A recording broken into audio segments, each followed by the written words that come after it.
makanan gratis. Setuju saya, benar-benar. Tapi apa? Saya hitung, saya juga tukang masak kok. Ibu saya tuh orang Sumatera, Bengkulu. Jadi tradisi putri pertama harus pintar masak. Alhamdulillah. Hitung kan 10.000 tuh. Apa yuk? Apalagi sekarang harga naik. Mas Bowo kalau dengar ini tolong deh suruh dihitung lagi. Pertanyaannya kapan menangnya kan gitu. Tiba-tiba akan muncul kita yang mencari kebenaran itu ini di tempat ini. Kalian kalau mendengar saya, kita harus cari kemenangan dalam kebenaran. Sekalian rakyat Indonesia yang mendengarkan saya, bangunan sistem demokrasi, sistem hukum, dan sistem kepartean yang sehat harus menjadi penopang tata pemerintahan negara. Dalam sistem inilah seluruh peradaban bangsa dibangun. Jadi kan gini, umpamanya akumulasi persoalan pendidikan, kesehatan, hingga kemiskinan, menurunnya martabat bangsa di dunia internasional. Semua yang cinta bangsa ini sering bertanya, bagaimana dengan kebangsaan Indonesia kita? Itu Pak Todung. Jadi menurut saya, masukan pikiran saya, permulaannya adalah ketika Bung Karno sudah dinyatakan TAP itu dicabut, maka idenya, pikirannya, semuanya harus kembali kita pelajari. Bukan karena saya anaknya, karena saya baca semua. Inilah tokoh-tokoh bangsa. Apa ekonomi, meskipun perbedaan dengan Pak Sahrir itu, kalau saya masih ingat umur berapa ya, kira-kira 3-4 tahun. Tapi saya kan memori saya kuat. Jadi kalau lagi rapat apalah gitu kayak gini, nanti gantian namanya bapak saya, menantu saya, terus udah itu nanti Pak Hatta, saya ingat nanti kalau udah Pak Sarif gitu. Jadi kayak muter gitu. Cuman yang lucu, makanya saya sering ingat mereka itu ternyata bahasa Indonesianya rusak. Yang mereka betul jadi Melayu. Jadi kalau lagi rapat gitu, mulanya yang Jawa bahasa Jawa dijawab sama yang Jawa, yang Sunda saya ingatkan aja itu, saya dipaku-paku. Terus saya lama-lama makin gede, rapat tuh kayak gitu tuh. Tapi kalau udah debat, wah keluar hot sedap gitu. Aku tadinya nggak ngerti apa itu yo. Saya nanya, itu kan sebetulnya cercaan kok. Iya, kalau marah. Tapi udah gitu ketawa-ketawa. Ibu saya suruh masak segala. That is, jangan dipikir ini nostalgia, tahu? Itulah citra para pendiri bangsa. Berbeda pun mereka tetap akrab. Bapak saya, ketika Pak Tasrir sampai mesti ditahan, dia bilang sama Pak Sarif, Bung, semuanya dipanggil Bung kan? Bung, nanti Yai masuk, itu kan pakai Yai gitu, tapi jangan khawatir, Sus, panggilnya Ibu kan, Bu Sarif, Sus. Saya dulu pikir itu kue sus sama bukan ya. Hai, itu nggak ada yang menceritakan saya, kalau saya udah meninggal, siapa yang mau menceritakan? Begitulah semangatnya para pendiri bangsa. Mereka penuh dengan cita-cita, tidak seperti gini. Siapa suruh saya masuk PDI Perjuangan, membentuk partai? Kok sekarang polisi aja, kok ya yang partai lain tuh jadi gituin, no? Ya betul apa enggak? Ya, enak. Waktu Pak Hasto katanya mau dipanggil, mau ditahan, saya bilang, Kapolri, itu karena nggak mau ketemu, saya ngomong terbuka. Kalau dia ditangkap, saya hitung, apa namanya? Itu siapa yang gara-gara kamu mau ditangkap, miso apa namanya? Untuk Harun Masiku, itu tahun 2019. Coba ayo ahli hukum, berani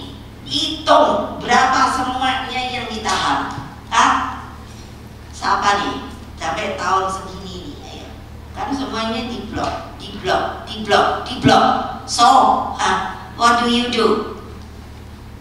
Gak ada yang berani, nggak berani. Saya bilang, kalau Hasto itu ditangkap, saya datang. Ya, saya nggak ngomong. Kenapa? Saya ketua umum, bertanggung jawab kepada warga saya.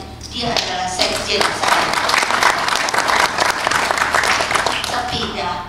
Lalu saya bilang, siapa itu Rosa? Katanya apa? Ininya KPK. Tapi masa pakai masker, pakai topi ada depannya. Ya toh? Lah, berarti dia sendiri kan takut karena dia menjalani hal yang nggak benar. Lah, karena Pak Harto digeledah, nggak ada yang bisa jadi dan apa enggak terpaksa bisa harus ngomongkan karena ini adalah tempat pertemuan banyak ahli-ahli pintar-pintar, masa takut? Nah kan terus diem. Terus saya bilang, loh si Rosa itu punya surat perintah enggak? Kan yang dianya turun itu kan ada ininya Pak Hasto, si Kusnadi itu, dia disuruh memang bawa tasnya Pak Hasto. Jadi mereka tuh pikir mungkin ada di dia, tapi kan harus ada prosesnya dong, nggak kayak mundur dong. Dan ini banyak sekali kejadian, tahu ibu-ibu bergerak kalian tuh gitu loh, lihat ke bawah, kemiskinan dan lain sebagainya, jangan hanya dengarkan. Kalian tahu nggak, ibu tuh senangnya nyari orang miskin. Ya bapak, kalau bapak tanya, boleh tanya Bu Risma, apa? Tidurnya di kandang kambing. Aku dikasih anak-anakku tuh maksudnya anak PDI, karena tahu saya suka nyari orang miskin. Yuk, masalah beneran di kandang kambing? Iya Bu, kan ibu suruh nyari. Tak panggil Mbak Risma, ambil. Nah, udah jangan mikirin Hermi, Dior apa boleh. Iyalah, kan ibu-ibu selalu gitu.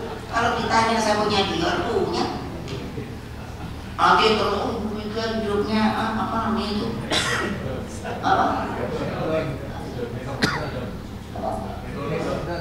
Ya deh, gitu-gitu lah boleh lah. Gitu. Loh, saya bukan yang bilang kalian nggak boleh kaya, tapi setelah kaya, karena kita bergotong royong, tolonglah di sekitar rumah situ. Berapa banyak aku? Ini saya mikir, ini sampai jadinya saya kok jadi agen sosial ya? Kan ini pemerintah Republik Indonesia, polisi, dengar, daripada lo menangkap orang yang nggak keruan-keruan, cari juga lo, karena ada sel kamu di mana saja. Dengerin ya, yang namanya Kapolri. Benar.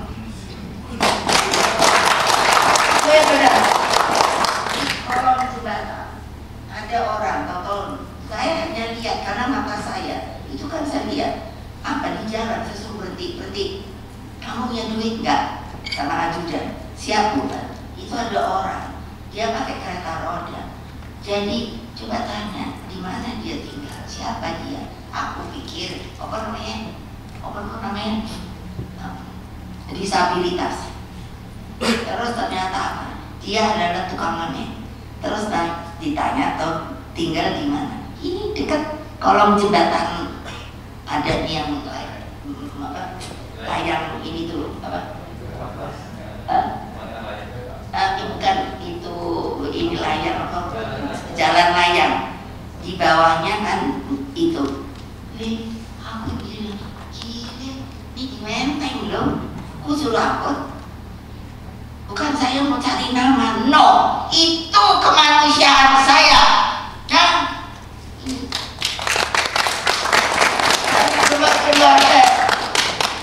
Terus, menghilangkan kemiskinan apa? Lo gampang, pergi aja kolong-kolong jembatan, lihat yang namanya ini Jakarta. Saya udah bilang tuh sama si Pak Kerap, kamu sebelum dianya pergi kampanye, pergi ke Jakarta Utara, tanya sama orang di sana, masih adakah yang namanya gang senggol?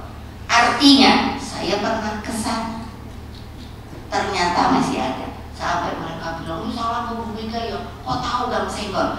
Artinya, saya adalah orang yang turun ke bawah. Jadi ibu-ibu jangan mentereng-mentereng terus.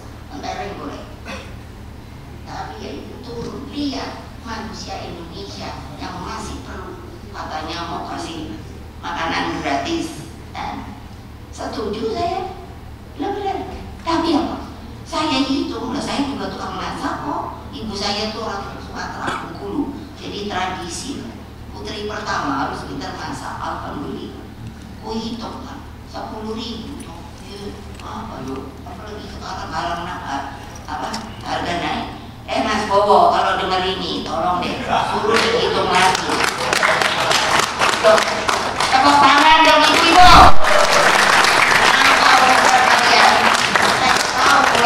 Segala ini kemanusiaan tahu. Lah ya, nanti kalau udah makin lama ibu-ibu ini kan udah datang ke saya. Ibu gimana dong cabenya ke orang? Ibu sekarang namanya bawang putihnya naik. Gitu loh. Jadi ya gitu. Sorry ya Mas, saya mesti kritik. Orang saya benar kok. Saya suruh ibu-ibu hitung 10.000 dapat teok. Baru ibu-ibu bilang, lah ya apa itu ya? Paling tempe, iyalah, aku bilang, mana saya bisa makan? Keren nggak Presiden Republik Indonesia, 3 profesor juga masak kulit. Gila, terus apa tuh? Nah, jalan menuju masa depan Indonesia telah diletakkan oleh para pendiri bangsa. Nah, konsepnya karena nggak pernah baca, namanya negara paripurna. Artinya Bung Karno itu, karena saya sampai mikir ini Pak Harto ini sebetulnya kalpeo atau nanti kalau itu pasti yang keluar dari saya jelek terus, jadi gimana? Jadi maksud saya Bung Karno itu konsekuen dengan mengatakan dari para pendiri negara paripurna. Paripurna itu kan artinya selesai. Padahal beliau sendiri bilang sama saya, kamu ingat ya, merdeka itu topo. Saya nggak tahu, mungkin saya emang akan jadi gini. Ya apa saya mana tahu? Itu hanya jembatan emas. Terus saya kan bilang, lah buat apa susah-susah merdeka Pak kalau nggak ada rumahnya? Lihat logika, hanya jembatan emas. Tapi aku terus koreksi, oh Bapak benar ya, kita yang suruh kerja ya, yes, untuk bikin namanya negara paripurna itu. Loh, kalau Majapahit aja, kalau lihat dari ekskavasinya keluar kan yang namanya ini dari emas-emas cincin laut. Saya bisa bayangkan tuh, jangan dulu aja bisa gitu, apalagi dengan kita hidup yang benar, rakyatnya makannya benar, kemiskinan praktis sudah tidak ada, terus bisa sekolah kemana aja gitu. Kapan maksud saya? Itu pertanyaan saya. Itu paripurna. Makanya ideologi Pancasila itu sangat visioner. Demikian halnya konstitusinya, perumusan kalimat dalam pembukaan dan seluruh pasal-pasalnya sangat jelas.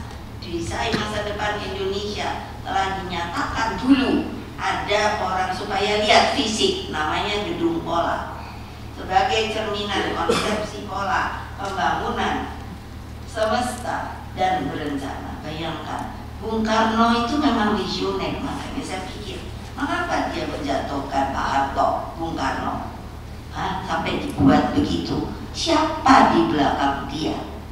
Saya nggak mau ngomong, saya tahu. Terus apa? Itu pola pembangunan semesta berencana itu, makanya sudah digambarkan di gedung pola yang sekarang masih enggak itu. Nah itu kan. Jadi apa juga? Yang membuat zaman Bung Karno 600 doktor. Kami sudah sudah. Kalau jelek, kalau bagus dia semua menyatakan itu apa bagus semua. Kenapa nggak dijalankan? I don't know.